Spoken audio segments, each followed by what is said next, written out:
तो no name series का time है।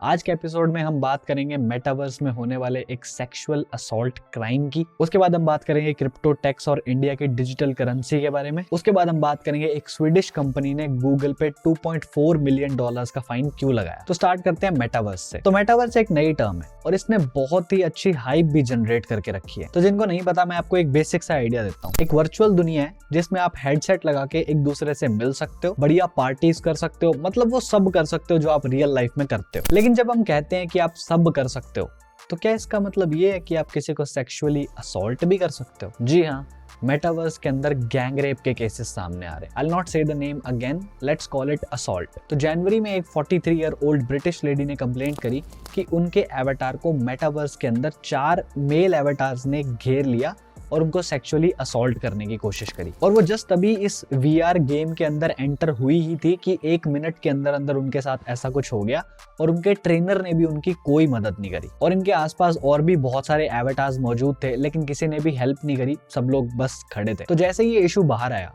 ऑब्वियसली मेटा ने रिस्पॉन्ड तो करना ही था, क्योंकि ये कोई छोटी बात तो है नहीं, किसी की मेंटल हेल्थ का सवाल है। तो अब मेटा ने इस इंसिडेंट को ध्यान में रखते हुए अपने मेटावर्स के अंदर एक फीचर निकाला है कि इनके मेटावर्स के अंदर 2 फीट का एक बबल होगा जिसको इन्होंने कहा है पर्सनल स्पेस, और कोई भी आपकी पर्सनल स्पेस में एंट्री नहीं कर सकता, क्योंकि 4 फीट की जगह है बीच में, 2 फीट आपके हो जाएंगे और 2 फीट उस नेक्स्ट पर्सन के हो जाएंगे, तो टोटल डिस्टेंस हो जाएगा 4 फीट। बाकी आप हाई फाइव और फिस्ट बम्प्स तो अभी भी दे सकते हो, और ये बाउंड्री आप हटा नहीं सकते, ये परमानेंटली रहेगी ही। और अगर आपकी बाउंड्री के अंदर कोई एंटर करने की कोशिश करता है तो उनका फॉरवर्ड मोशन डिसेबल कर दिया जाएगा और साथ के साथ उनके जो हाथ हैं वो भी डिसअपियर हो जाएंगे। तो कंक्लूजन क्या है?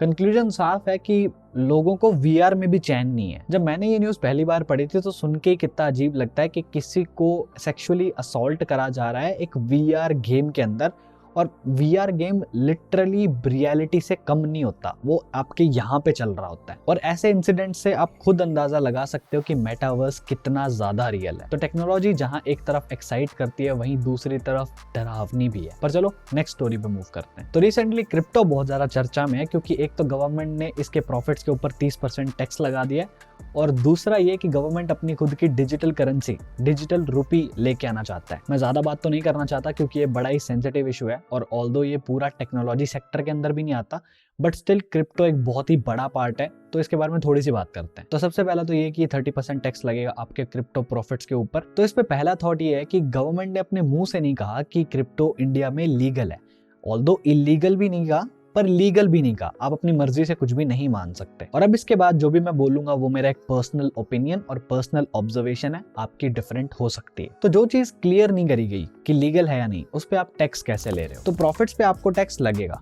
लेकिन आप अपने लॉस को कैरी फॉरवर्ड नहीं कर सकते, मतलब उसको ऑफसेट नहीं कर सकते। आप उसको किसी डिजिटल एसेट से ऑफसेट कर सकते हो, लेकिन आप अपनी नॉर्मल इनकम से उसको ऑफसेट नहीं कर सकते। यानी कि गवर्नमेंट ने सीधा कह दिया है, अगर प्रॉफिट होगा तो सब में बटेगा, और अगर लॉस होगा तो वो तुम्हारी सिरदर्दी है। एंड मोर ओवर बहुत सारे बड़े बड़े स्टॉक ट्रेडर्स जैसे कि राकेश झुनझुनवाला, उनका कहना है कि गवर्नमेंट ने ये स्टेप इसलिए लिया है ताकि वो अपनी डिजिटल करेंसी को प्रमोट कर सके, ताकि लोग बाकी क्रिप्टो करेंसीज में इन्वेस्ट ना करें। तो गवर्नमेंट आरबीआई के साथ मिलकर अपनी डिजिटल करेंसी भी लेके आने वाली है। ऑल्दो इंडिया पहली कंट्री नहीं है जो ये चीज कर रही है, बाकी बहुत सारे देशों में ये चीज ऑलरेडी हो रही है। पर एक चीज मेरे को समझ नहीं आती, क्रिप्टो बेसिकली डिसेंट्रलाइज होता है क्योंकि वो ब्लॉकचेन पे बेस्ड है, और अगर गवर्नमेंट अपनी डिजिटल करेंसी बनाती है जिसको वो रेगुलेट करेंगे, जो कि ब्लॉकचेन पे ही बेस्ड होगी, तो जो डिसेंट्रलाइजेशन का कॉन्सेप्ट है वो तो खत्म ही हो गया, आप उसको रेगुलेट कर रहे हो ना। और ये सेम चीज बिटकॉइन वगैरह को अवॉइड करने के लिए चाइना ने भी करी हुई है। उन्होंने अपनी युआन करेंसी को डिजिटल फॉर्म में कन्वर्ट कर रखा है ताकि वो इंटरनेशनली डॉलर वगैरह से कम्पीट कर सके। तो बहुत कुछ चल रहा है, और जब अभी डिजिटल करेंसी आएगी तो और भी बहुत कुछ होगा। तो अभी कंफ्यूजन है, पर धीरे धीरे चीजें क्लियर होने लग जाएंगी, या हो सकता है पूरी क्रिप्टो स्पेस ही क्लियर हो जाए।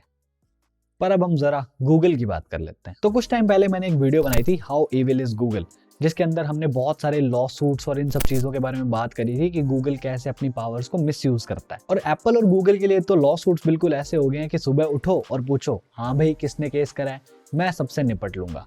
मतलब इनके रोज ही कोई ना कोई लॉ सूट आ जाता है। तो उस वीडियो में भी मैंने आपको बताया था कि गूगल अपने सर्च रिजल्ट्स को पहले रखता है बाकी किसी और रिजल्ट से, मतलब रेलेवेंट रिजल्ट्स दिखाने की बजाय वो अपने रिजल्ट्स को पहले दिखाता है। Well, considering the same statement, 7 फरवरी को एक कंपनी ने गूगल को सू कर दिया 2.4 बिलियन डॉलर्स के लिए। पर ऐसे कैसे गूगल को कोई दिन दिहाड़े सू कर देगा, पनवाड़ी थोड़ी है। इसके पीछे एक स्टोरी है।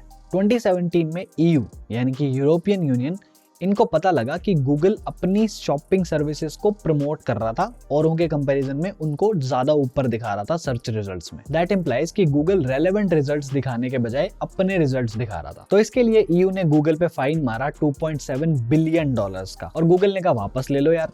EU ने कहा नहीं, फाइन तो लगेगा। तो इसी क्लेम को ध्यान में रखते हुए इस कंपनी ने गूगल को सू करा है, क्योंकि ये प्रूव हो गया है कि गूगल सर्च रिजल्ट्स को मैनिपुलेट करता है। और इस कंपनी का काम ही यही है कि ये प्रोडक्ट्स के प्राइसेस कंपेयर करके दिखाता है, और अगर गूगल इनको सर्च रिजल्ट्स में दिखाएगा ही नहीं तो इनका तो धंधा ही खत्म हो जाएगा। और एक्चुअल में यही हुआ भी। कंपनी के CEO का कहना है, we are seeking compensation for damage Google has caused us during many years, but are also seeing this lawsuit as a fight for consumers who have suffered tremendously from Google's infringement of the competition law for the past 14 years and still today। तो इन्होंने ये जो भी कहानी सुनाई है उसका साफ साफ मतलब ये है कि देखो गूगल, तुम्हारी वजह से हमारा इतना नुकसान हुआ है और हमको इतना पैसा चुप करके वापस कर दो। और गूगल ऐसा तो है नहीं कि कहेगा आओ भाई पैसे ले लो। उन्होंने अभी तक EU को ही अपना फाइन नहीं दिया, तो तुम किस खेत की मूली हो। गूगल ने पहले प्यार से कहा EU को कि भाई यार फाइन मत लो, उन्होंने मना कर दिया।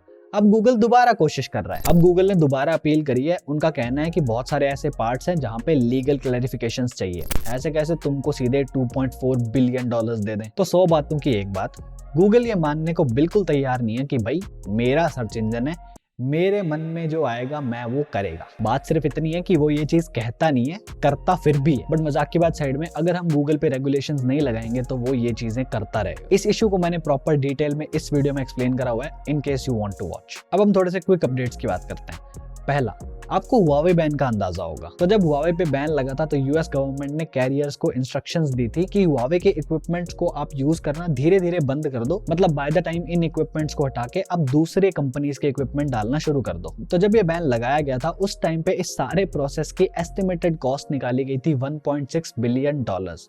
मतलब ये गूगल के फाइन से भी कम है। लेकिन जब सारे कैरियर्स बैठे, उन्होंने अपना अपना हिसाब लगाया, और जब US गवर्नमेंट को पर्चियां भेजी कि भाई हमारे पास इतना टोटल बन रहा है, और जब US गवर्नमेंट ने उस सारे का टोटल करा तो वो अमाउंट बन के आई 5.6 बिलियन डॉलर्स। मतलब 3.5 टाइम्स ज्यादा। क्योंकि हुआवे फेमस ही अपने चीप 5G इक्विपमेंट के लिए था, और अगर आप उसको रिप्लेस करने जाओगे तो आपको मोटा खर्चा उठाना ही पड़ेगा। और ये चीज देखने वाली होगी कि US इस कॉस्ट को कम कैसे करता है, और जब इंडिया में ऐसा कोई डिसीजन लिया जाता है तो हम इस चीज को कैसे फेस करेंगे। बाकी US इतना प्रेशर क्यों करता है हुआवे बैन के ऊपर? क्या ये सिर्फ डेटा प्रोटेक्शन के लिए है?